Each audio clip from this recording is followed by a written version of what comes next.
Here in this video lecture I will discuss about the critical magnetic field. The critical magnetic field. In the last video, in the first part of the superconductivity, where I had discussed about the basics, that is a critical magnetic field and critical temperature. Now in this particular section I will discuss and analysis that how it could be possible, the value of critical magnetic field, what it signifies. So the first condition is that you have seen at T is equal to Tc, Hc becomes 0. How it could be possible? The critical here in this section I will brief about the critical magnetic field and critical temperature analytically. So first of all, the formulation on which basically we will analyze it. The critical magnetic field at any temperature you can find out by using this formula, where Hc is the critical value of the magnetic field at any temperature. Here at T is equal to 0 you can see the value of Hc. T is any temperature and Tc is the critical temperature. So what happen at T is equal to Tc, when you will put this value at T is equal to Tc in this formula, this factor becomes 1 and 1 minus 1 becomes 0. So when you will multiply this with the Hc at T is equal to 0, it becomes 0. So here you can see that Hc at Tc becomes 0.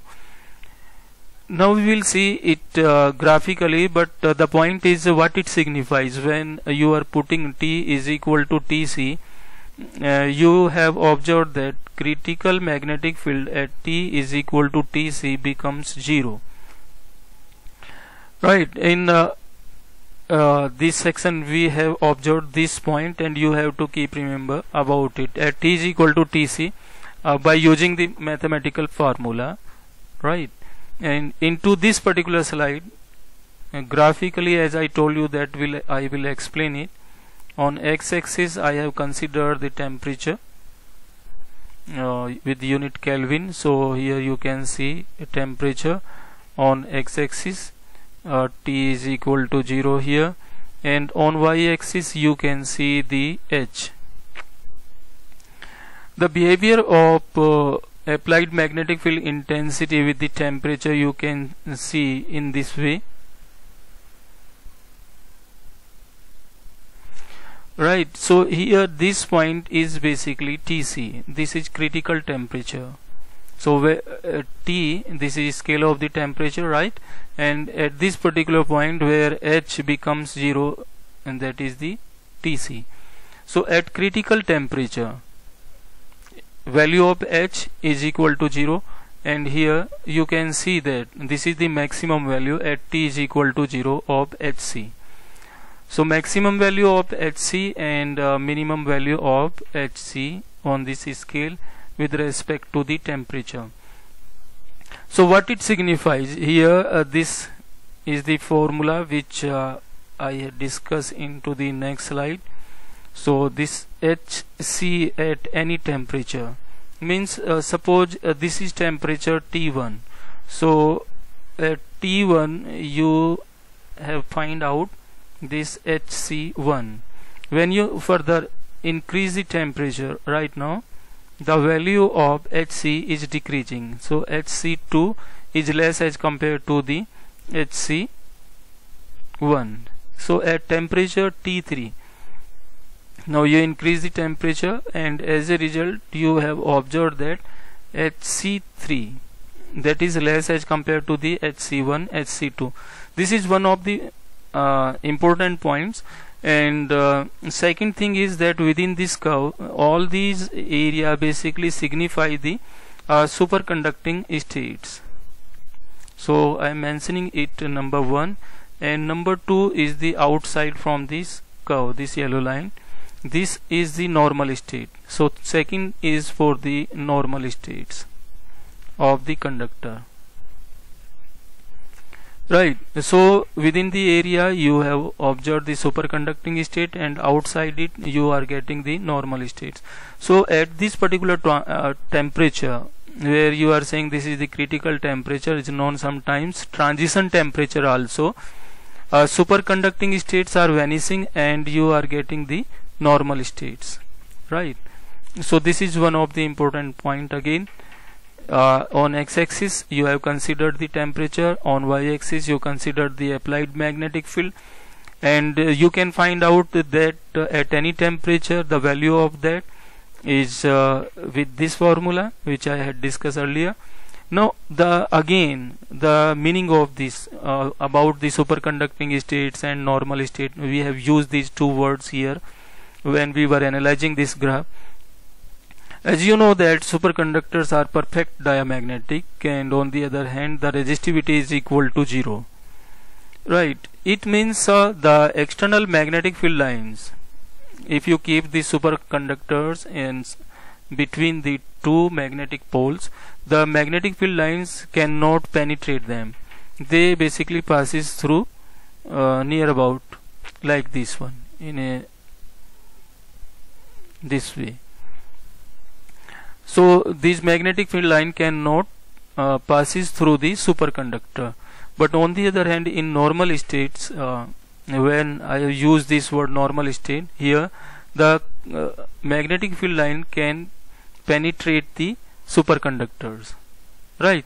So this is the meaning of normal states and superconducting state in reference to the external magnetic field lines. So our magnetic field line passes through the superconductor. Yes, it means the state of the conductor are normal, and if the magnetic field lines cannot pass through the superconductor, it means there are superconducting states into the conductor. So this is the analytical form of this particular graph, where you have seen the relation between the temperature and the critical magnetic field. Now the second question comes about the critical current. Here we will discuss about the critical current. What is the critical current? As you know that superconductivity, in the last slide you have seen that rho is equal to 0. When you are saying rho is equal to 0, and it means superconductor is a perfect diamagnetic, and at T is equal to Tc, the second thing which you have observed that Hc becomes 0 at T is equal to Tc, and it means I am repeating again that superconducting states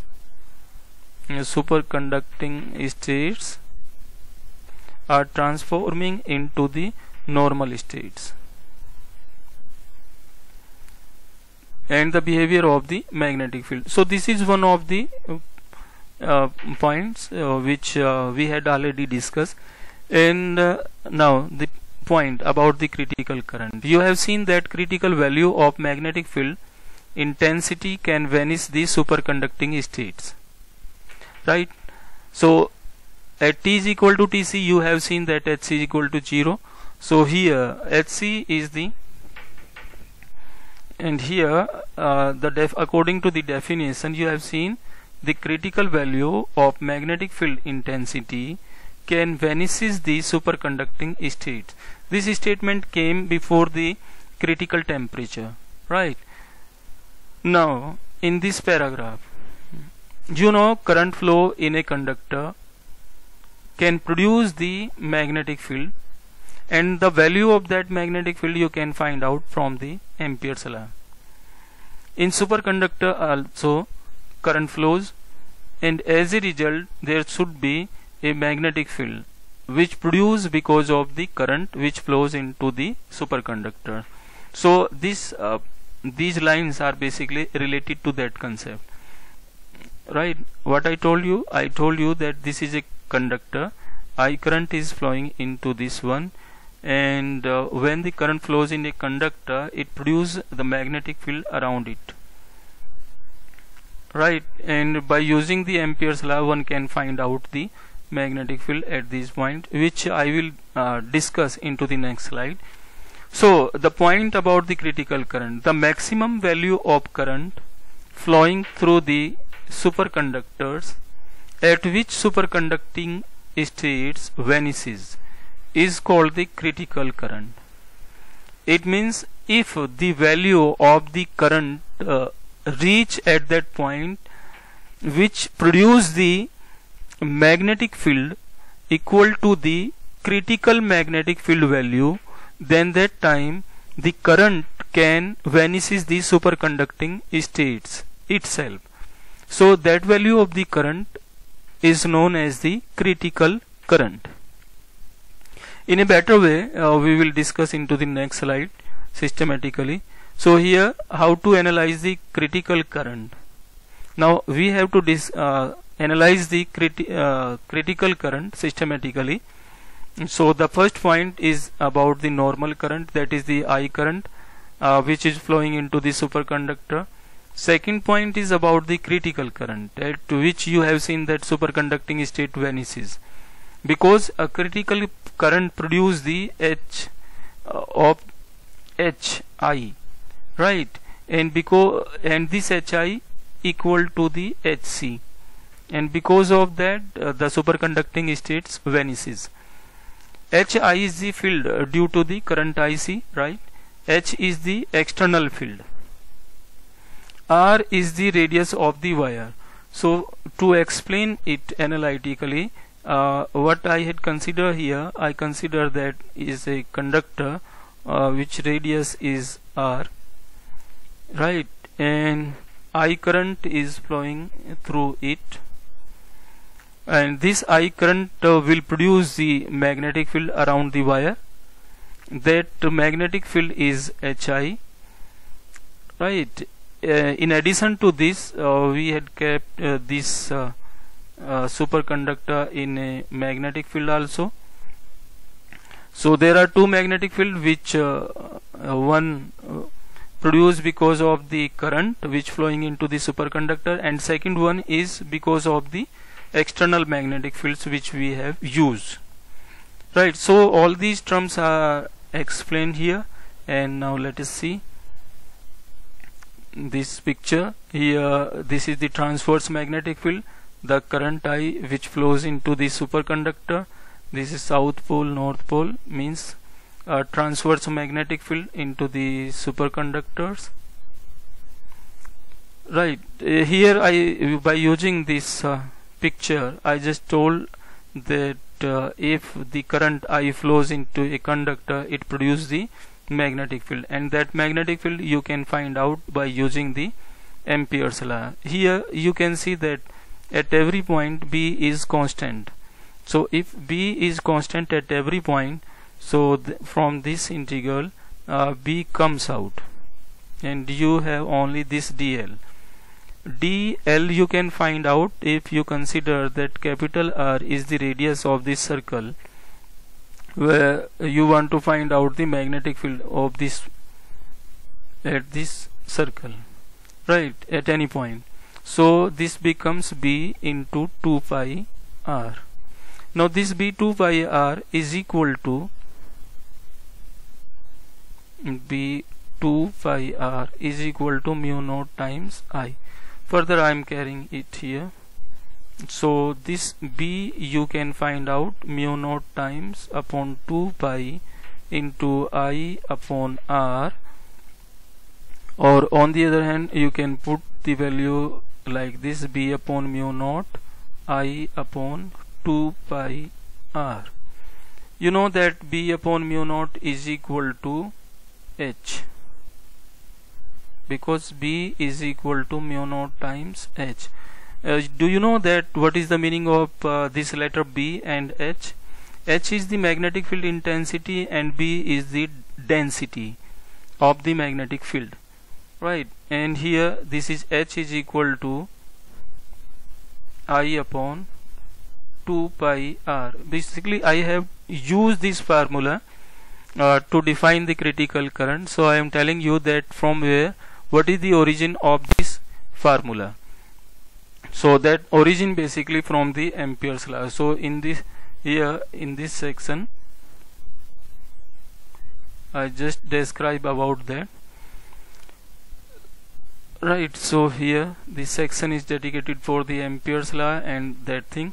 So earlier you have here you can see that the current which flows into the superconductor, if the amount of current is I1, you know that there will produce a magnetic field, and if suppose the value of that is H1 for a small current, similarly if you increase the current value reach up to the H2 correspond to I3, H3, I4, H4, and at a value at a particular point of I, that is IC, a magnetic field will produce, that is HC. Right, I current is flowing into the superconductor. You are increasing the value of current, as a result magnetic field around it, which is shown at the surfaces of the superconductor, produce, right, and that value also increases. So if HI, this is the HI magnetic field which produced because of the current which flows into the superconductor, exceed from the critical value of the magnetic field, then what will happen? Then the superconductor becomes the normal conductor. This is the point. So the critical current is very important and it plays an important role. If the value of it, right, reach a maximum value where it produce the magnetic field HI greater than the HC, then superconducting state becomes the normal state. So if a transverse magnetic field, here in this paragraph, if a transverse magnetic field H is applied to the wire, the condition for the transition to the normal state at the surface is the sum of the applied magnetic field H and field due to the current HI. What they are saying about the superconductor, they are saying if you apply the transverse magnetic field H to the wire, the condition for the transition to the normal state क्या होगी? It means a superconducting states transform into the normal state, or the transition from superconducting state to the normal state. Then that time sum of the applied magnetic field and field due to the current, right, this total field should be equal to the critical field HC. Let us see it more clear. This was the Ampere's law, which I have explained into the earlier slide by this way, where we had find out the H, that is equal to I upon 2 pi r, so no need to explain it again. So here the point is that HI is equal to IC upon 2 pi r. This result came in critical current from the Ampere's law. Here IC is the critical current, HI is the magnetic field which produced because of the IC, R is the radius. They are saying that these two fields, HI and H, capital H, sum of these two fields will be equal to the HC when the when the transition basically takes place from superconducting state to the normal. So HC is the critical value of the magnetic field, and this will be equal to the sum of these two. Here HI and this is 2H. So from this result you can find out HC is equal to HC minus 2H after simplification of this equation. So now HI is equal to HC minus 2H. Now put the value of HI from this equation number 1, that is IC upon 2 pi r, that is equal to further HC minus 2H. Now find out the value of IC is equal to 2 pi r HC minus 2H. So by this way mathematically you can explain the critical current in terms of the critical magnetic field and the field which you have applied. So right, in two terms only, HC and H. Here H if the conclusion of this equation, this H, if H increases, what will happen? IC, value of IC will decrease or increase. HC is fixed. If H will increase, obvious the value of IC will decrease.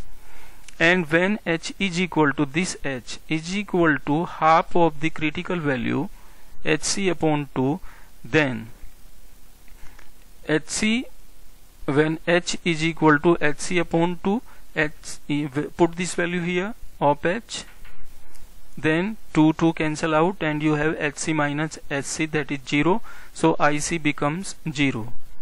So IC becomes 0 when H is equal to HC upon 2, and you know that H is what? H is the applied external magnetic field.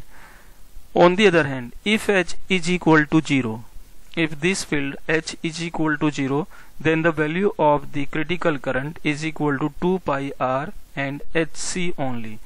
So mathematically you can find out the result of critical current in this way.